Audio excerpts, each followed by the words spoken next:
Amazon rain forest South America के 9 देशों में फैला हुआ है, जिनमें Brazil, Peru, Colombia, Venezuela, Ecuador, Bolivia, Guyana, Suriname और फ्रेंच गियाना शामिल है। ये विशाल वन 400 से ज्यादा नेटिव ट्राइब्स का घर है, जिनमें से प्रत्येक की अपनी अलग लैंग्वेजेस और कल्चर्स हैं। ये जनजातियां सदियों से अपनी परंपराओं और रीति रिवाजों को संजोकर रखे हुए हैं। उनकी लाइफस्टाइल और कल्चर नेचर के साथ गहरे संबंध को दर्शाती है। अमेज़न की ये जनजातियां अपने एनवायरनमेंट के साथ एक यूनिक हार्मनी बनाए हुए हैं। वे जंगल के रिसोर्सेज का यूज इतनी कुशलता से करती हैं कि उनके जीवन का हर पहलू नेचर के साथ तालमेल में होता है। तो आइए इस एक्साइटिंग जर्नी को शुरू करते हैं और जानते हैं अमेज़न की अमेजिंग ट्राइब्स के बारे में, जो आज भी अपनी एंशिएंट परंपराओं को जीवित रखे हुए हैं। अमेज़न की जनजातियां कॉन्टैक्टेड और अनकॉन्टैक्टेड के रूप में बांटी जा सकती हैं। कॉन्टैक्टेड ट्राइब्स का बाहरी दुनिया से कॉन्टैक्ट हुआ है, चाहे वह मिशनरीज, रिसर्चर्स के माध्यम से हो या उनकी जमीन पर अतिक्रमण के कारण।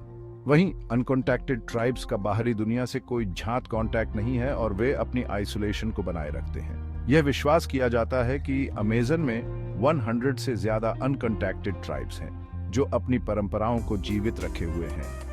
ये जनजातियां बीमारियों और हिंसा के प्रति अत्यधिक सेंसिटिव होती हैं और बाहरी संपर्क से खतरे में पड़ सकती हैं। इन ट्राइब्स की पॉपुलेशन और डिस्ट्रीब्यूशन अमेज़न के विभिन्न हिस्सों में फैली हुई है, जो उनकी विविधता को दर्शाती है। वे अपने अपने एरियाज में अलग अलग ग्रुप्स में बसी हुई हैं और उनकी लाइफस्टाइल भी विभिन्न रिसोर्सेज पर डिपेंड करती है, जो उनके जीवन का आधार है।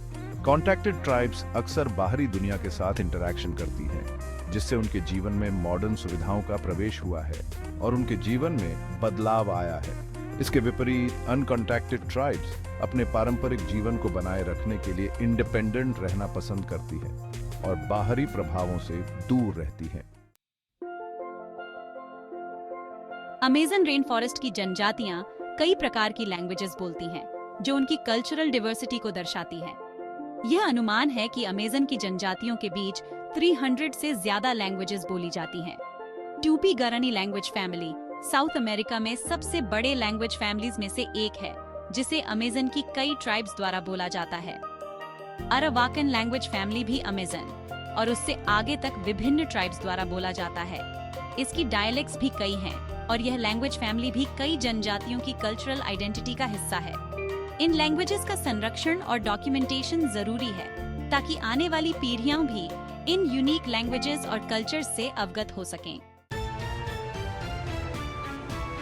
अमेज़न की जनजातियों की कल्चर और लाइफस्टाइल बेहद यूनिक और इंटरेस्टिंग है, जो सदियों से अनचेंज्ड है। उनके आवास ट्रेडिशनल अमेज़ोनियन घरों को मालोका कहा जाता है, जो लोकल मटेरियल जैसे लकड़ी, पत्तियां और लताओं से बने सामूहिक स्ट्रक्चर्स होते हैं, जो पर्यावरण के अनुकूल होते हैं। अमेज़न ट्राइब्स का आहार जंगल में अवेलेबल रिसोर्सेज पर बेस्ड होता है, जो उन्हें प्रकृति के साथ हार्मोनियसली रहने में मदद करता है। वे कुशल फॉरेजर, हंटर और फिशरमैन होते हैं, जो अपने सर्वाइवल के लिए आवश्यक हैं। उनके आहार में मछली, वाइल्ड एनिमल्स, फल, मेवे, जड़ें जैसे मणियोक, कासावा और कीड़े शामिल हैं, जो पोषण से भरपूर होते हैं। कपड़ों की बात करें तो ट्रेडिशनल कपड़े ट्राइब्स के बीच भिन्न होते हैं, लेकिन गर्म आर्द्र जलवायु के कारण अक्सर मिनिमम होते हैं, जो उन्हें आरामदायक रखते हैं। कुछ ट्राइब्स छाल, पत्तियों या बुने हुए तंतुओं से बने कपड़े पहनती हैं, जबकि अन्य शरीर की सजावट, टैटू और आभूषणों का यूज करते हैं, जो उनकी पहचान का हिस्सा है। कई अमेज़न ट्राइब्स एनिमिज्म का अभ्यास करती है। ये विश्वास कि सभी नेचुरल थिंग्स जैसे जानवर, पौधे और यहाँ तक कि निर्जीव वस्तुओं की भी आत्मा होती है, जो उनकी स्पिरिचुअल लाइफ का आधार है। शामन या आध्यात्मिक नेता हीलिंग, गाइडेंस और आत्माओं की दुनिया से कम्युनिकेट करने में महत्वपूर्ण रोल निभाते हैं, जो ट्राइब के लिए एसेंशियल है। अमेज़न की जनजातियां आज कई खतरों और चुनौतियों का सामना कर रही हैं। वनों की कटाई एक मेजर खतरा है। लकड़ी कटाई, खनन, खेती और इंफ्रास्ट्रक्चर के डेवलपमेंट से ये वन तेजी से नष्ट हो रहा है। बाहरी दुनिया से कांटेक्ट ने ट्राइब्स में खसरा, फ्लू और मलेरिया जैसी बीमारियों को लाया है, जिनके प्रति उनकी इम्यूनिटी नहीं है। इससे कुछ कम्युनिटीज में पॉपुलेशन में भारी गिरावट आई है। जमीन का अधिकार भी एक इम्पोर्टेंट इश्यू है। अमेज़न की नेटिव ट्राइब्स अपने जमीन के अधिकारों के लिए लड़ रही हैं, क्योंकि सरकारें और कॉरपोरेशंस उनकी ज़मीन पर अतिक्रमण कर रहे हैं। इन खतरों और चुनौतियों का सामना करने के लिए ट्राइब्स और उनके सपोर्टर ऑर्गेनाइज्ड होकर प्रयास कर रहे हैं।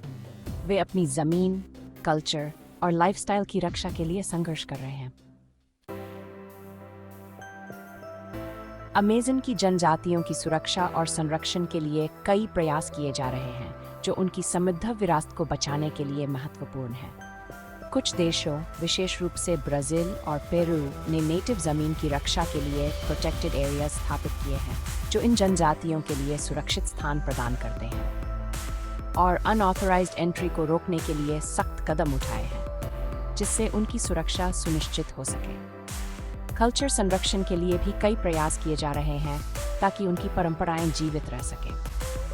NGOs और नेटिव अधिकार समूह अमेज़न की जनजातियों की लैंग्वेजेस, परंपराओं और कल्चर्स को संरक्षित करने के लिए डेडिकेटेड रूप से काम कर रहे हैं। इको टूरिज्म भी संरक्षण का एक इम्पॉर्टेंट माध्यम बना है, जो पर्यावरण के प्रति जागरूकता बढ़ाता है। कुछ एरियाज में ट्राइब्स ने इको टूरिज्म को अपनाया है ताकि वे अपनी एनवायरनमेंट और कल्चर की रक्षा करते हुए इनकम जनरेट कर सकें और अपनी आजीविका सुधार सकें। ये प्रयास ट्राइब्स की सुरक्षा और उनके सस्टेनेबल जीवन को सुनिश्चित करने में इम्पॉर्टेंट कंट्रीब्यूशन देते हैं, जिससे उनकी भविष्य की पीढ़ियां भी लाभान्वित हो सकें।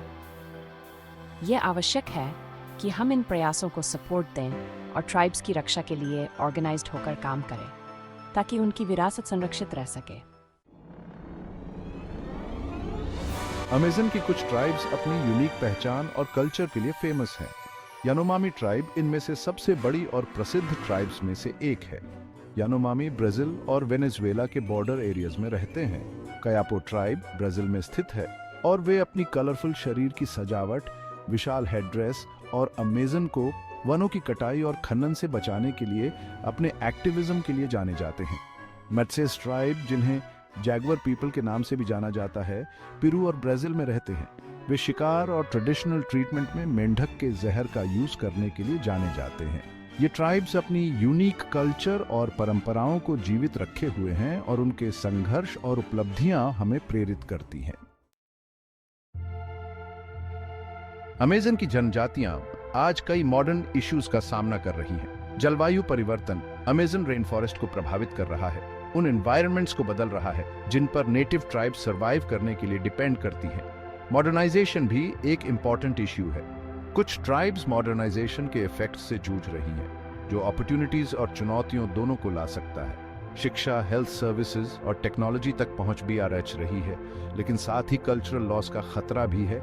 नेटिव लीडर्स तेजी से एनवायरनमेंट संरक्षण, लैंड राइट्स और उनकी सॉवरेंटी की मान्यता के लिए पॉलिटिकल एक्टिविस्ट्स बन रहे हैं। वे अक्सर पावरफुल इकोनॉमिक इंटरेस्ट से कड़ी टक्कर का सामना करते हैं। यह आवश्यक है कि हम इन ट्राइब्स के संघर्ष को समझें और उनके संरक्षण और सपोर्ट के लिए ऑर्गेनाइज्ड होकर काम करें। अमेज़न की जनजातियों के बीच कुछ प्रोमिनेंट इंडिविजुअल्स भी हैं जिन्होंने अपने कम्युनिटीज और एनवायरनमेंट की रक्षा के लिए इंपॉर्टेंट कंट्रीब्यूशन दिया है। चीफ रायोनी मेटुकटायर, एक प्रमुख कयापो नेता, अमेज़न और नेटिव राइट्स की रक्षा के लिए लड़ाई का एक इंटरनेशनल सिंबल बन गए हैं। डेवी कोपेनावा, यानोमामी शमान और स्पोक्सपर्सन अपने लोगों और रेन फॉरेस्ट के संरक्षण के लिए एक मुखर एडवोकेट रहे हैं। उन्होंने अपने कम्युनिटी की रक्षा के लिए कई मूवमेंट्स का नेतृत्व किया है। ये प्रोमिनेंट इंडिविजुअल्स अपने कम्युनिटीज के लिए इंस्पिरेशन हैं और उनके संघर्ष और अचीवमेंट्स हमें भी प्रेरित करती हैं। यह आवश्यक है कि हम इन प्रोमिनेंट इंडिविजुअल्स के संघर्ष को समझें और उनके सपोर्ट के लिए ऑर्गेनाइज्ड होकर काम करें। अमेज़न की जनजातियों का भविष्य अनिश्चित है, जबकि उनकी जमीन और कल्चर्स की रक्षा के लिए इंपॉर्टेंट प्रयास किए जा रहे हैं। मॉडर्नाइजेशन, वनों की कटाई और क्लाइमेट चेंज का प्रेशर गंभीर चुनौतियां उत्पन्न करता है। जनजातियां अपनी परंपराओं और कल्चर को सर्वाइव कराने के लिए संघर्ष कर रही हैं। उनके फ्यूचर के लिए सस्टेनेबल डेवलपमेंट, एजुकेशन और हेल्थ सर्विसेज का सपोर्ट जरूरी है। एनवायरनमेंट संरक्षण और क्लाइमेट चेंज के इफेक्ट्स को कम करने के लिए ऑर्गेनाइज्ड प्रयास आवश्यक हैं। ट्राइब्स के राइट्स और उनकी जमीन की सुरक्षा के लिए गवर्नमेंट्स और इंटरनेशनल ऑर्गेनाइजेशंस को मिलकर काम करना होगा। इन ट्राइब्स का अस्तित्व और उनकी यूनिक कल्चर हमारे लिए एक इम्पोर्टेंट धरोहर है, जिसे हमें हर पॉसिबल तरीके से प्रोटेक्ट और सपोर्ट करना चाहिए।